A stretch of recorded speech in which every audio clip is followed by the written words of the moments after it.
درود بر همگی. همون قدری که داروهای شیمیایی استفاده بیش از اندازش ضرر داره، استفاده داروهای گیاهی و ارگانیک هم همونقدر ضرر داره.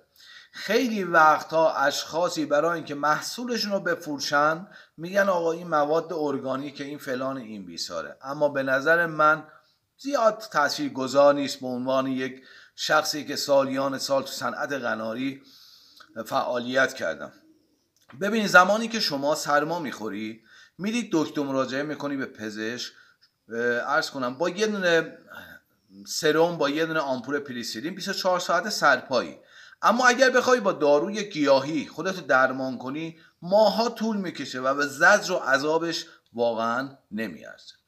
اما امروز میخوام در مورد ارگانیک صحبت کنم، محصولی که آمریکایی ها دارن تولید میکنن و خود ایران هم هست و قیمتش هم خیلی بالاست. ترکیب سیر سیاه، مخمر آبجو و گرده زنبور عسل، این سه تا با هم ترکیب میشه و بی‌نظیره.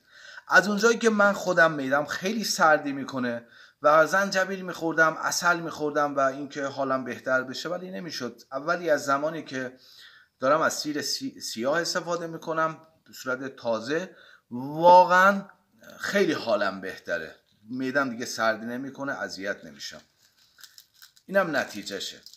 من البته ترشو گرفتم چون ترشو میخورم، خیلی یه حالت ملس مثل تمر هندی میمونه، خیلی هم خوشمزه است و خیلی هم مقویه. اگر واقعا شما علاقه‌مند هستین که از مواد ارگانیک و اینجور مسائل استفاده بکنین، پیجمو داشته باشین، همراه هم باشین. تجربیات خیلی خوبی و ارزنده‌ای رو در اختیارتون خواهم گذاشت.